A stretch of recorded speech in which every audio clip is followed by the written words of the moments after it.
യാത്രയിലാണ്. മറുവശത്ത് നിന്ന് ഒരു നായ ഇങ്ങോട്ട് വരുന്നുണ്ട്. ആ നായയേക്കാൾ മനുഷ്യന്മാരല്ലേ ബഹുമാനമുള്ളവർ? അസ്സലാമു അലൈക്കും വറഹ്മത്തുള്ളാഹി വബറകാതുഹു. മഹാനായ അബൂ യസീദുൽ ബിസ്താമി റളിയല്ലാഹു അൻഹു തൻ്റെ ധാരാളം ശിഷ്യന്മാരുടെ കൂടെ യാത്രയിലാണ്. ഒരാൾക്ക് മാത്രം കടന്നു പോകാനുള്ള വഴിയിലേക്ക് പ്രവേശിച്ചു. മറുവശത്ത് നിന്ന് ഒരു നായ ഇങ്ങോട്ട് വരുന്നുണ്ട്.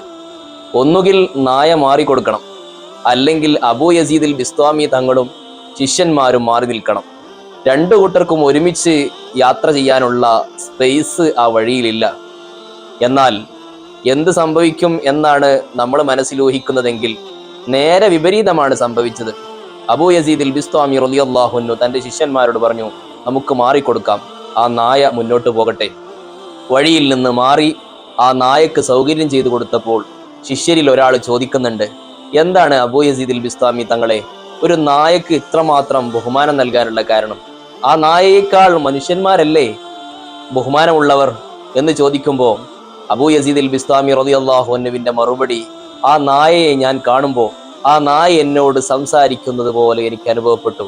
ഞാൻ നായയായതും നിങ്ങൾ സുൽത്താനുൽ ആരിഫീനായതും അള്ളാഹുവിന്റെ തീരുമാന പ്രകാരമാണ്. ഞാൻ ചെയ്ത തെറ്റ് കാരണമല്ല ഞാൻ നായയായതും, നിങ്ങൾ ചെയ്ത അമലുകളുടെ പവിത്രത കാരണമല്ല നിങ്ങൾ സുൽത്താനുൽ ആരിഫീനായതും, മറിച്ച് അള്ളാഹുവിന്റെ തീരുമാനമാണ്. അള്ളാഹു നിങ്ങൾക്ക് വലിയ പദവി തന്നു, എനിക്ക് അള്ളാഹു ഈ രൂപവും നൽകി. അള്ളാഹുവിന്റെ മുമ്പിൽ നമ്മളെല്ലാവരും ഒരുപോലെയാണ് എന്ന് നായ എന്നോട് സംസാരിക്കുന്നത് പോലെ എനിക്ക് അനുഭവപ്പെടുകയാണ്. ഒരാളെയും ഒരു ജീവിയെയും മോശമായി കാണരുത്. എല്ലാവരോടും സ്നേഹം മാത്രം.